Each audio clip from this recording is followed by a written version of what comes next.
So last week we got really in depth into a meaty conversation about immigration and trauma, and we dropped pearls of wisdoms like this. You want to have a mature breakup with South Africa. Exactly. If you've already seen the first episode, keep watching. If you missed the other one, the link's just above.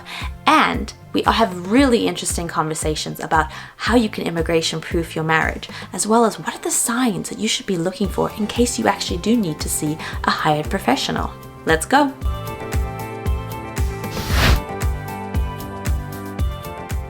Okay, so a lot of people don't know this, but often immigrants get sick soon after immigrating. Now, you've actually seen this as a common theme, haven't you?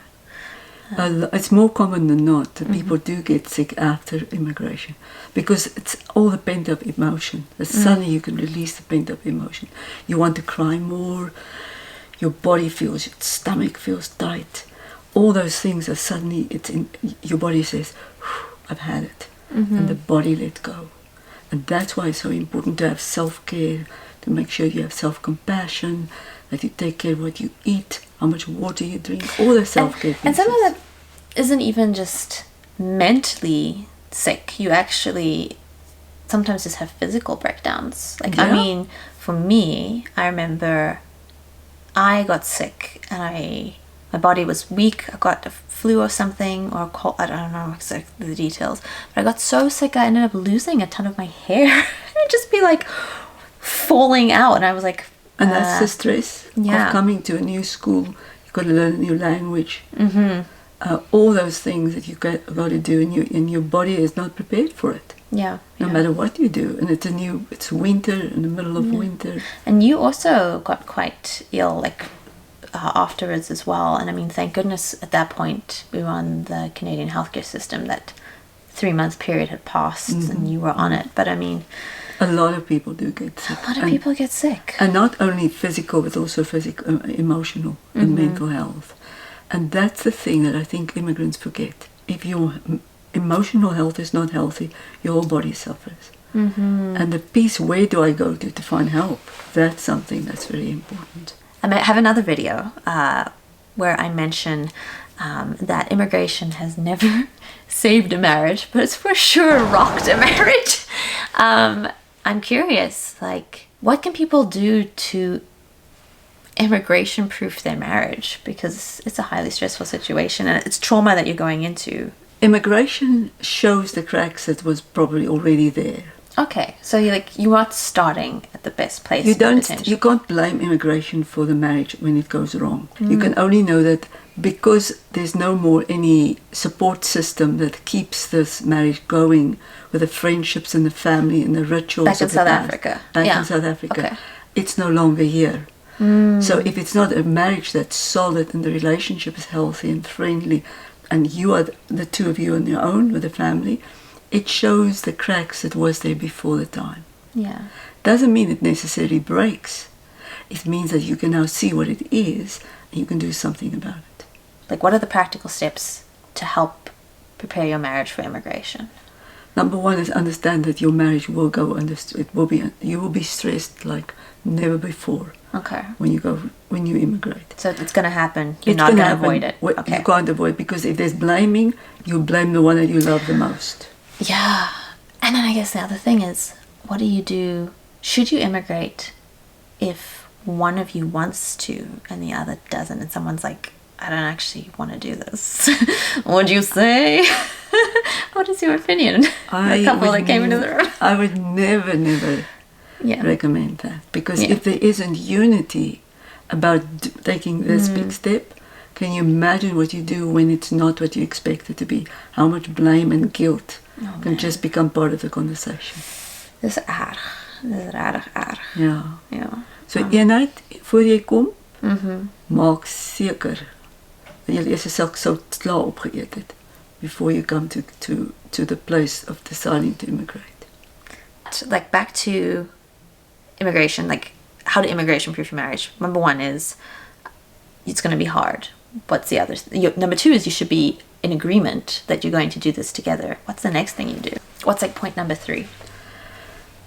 Point number 3 is make sure that you have a healthy closure before you leave South Africa, before you immigrate.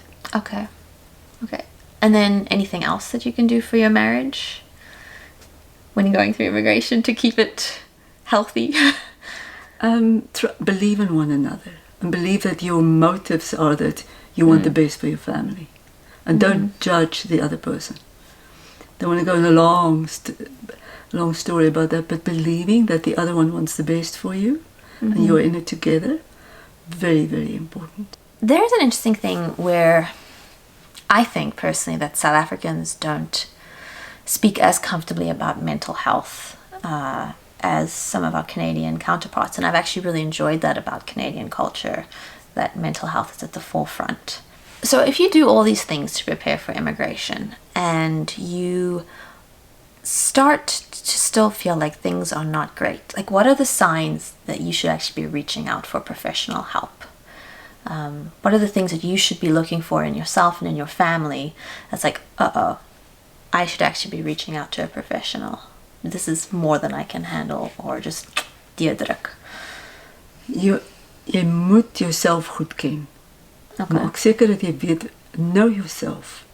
If you begin to see that you don't sleep enough, that you lose all desire to eat, the most dangerous sign is when you lose hope. Yeah. Losing hope is that sign where that sadness has taken over. And when you see that you have a perpetual sadness and you don't have a hope for the future, that is a red alert that says, now I need help. And I need it fast.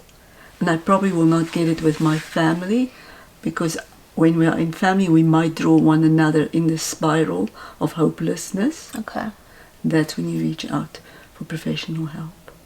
Okay, so are there any, those definitely are key signs. Are there any other signs of like, ooh, things maybe aren't as great as I think they are, or I should watch out for these things?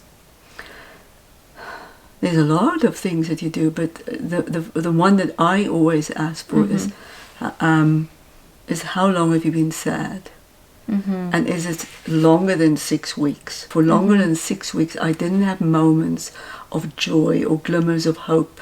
And there is my joy and my sense of humor is no longer with me. Yeah. You can't like laugh through the hard times. That's even gone. Like if there is no longer a spontaneous thing, and when something is funny, you can't enjoy it. Yeah. You've lost your joy. And when people lose their joy, you do whatever you can to get your joy back.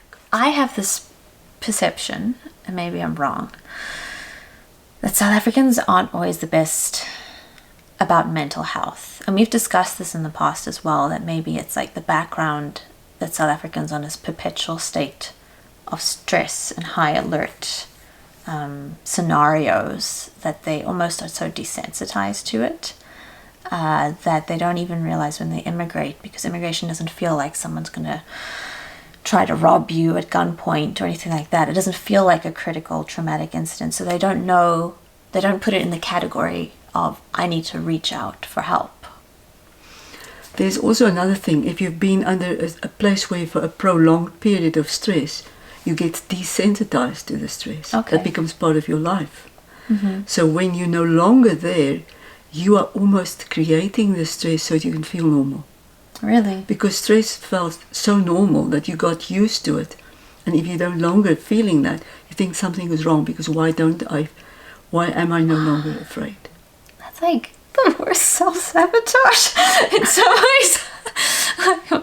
Thanks, buddy. That's awesome. So that people actually do that. Well, if you're used to eat chocolate and you no longer eat it, you will crave it all the time because you got used to it. It's not chocolate. But if you got used to a stressful life, yeah, and you no longer have it, if you don't have the cortisol that drives you to live on the edge all the time, there's a kick in that too. Oh wow. And then you will begin to create something so that you can feel that. And that's where you find out, do I now normalize, or do I create something to create this stress so that I can feel that? That's a question. And that's where you need the professionals to mirror that for you, to ask the questions to see, am I doing that? And then that's when you reach out to a professional who can lift up a mirror and say, is this going on? Counselors don't know so much, but they know to ask a lot of good questions. so you can come to self-discovery. Yeah. Okay, that was a fascinating episode. And next week, we're going to keep on continuing with this topic. Make sure that you hit the subscribe button. And if you like the episode, also like it. That really supports me. And if you'd like to see more of my everyday life here in Calgary, like many of you have, it's Christy in Calgary on Instagram. Till next Wednesday.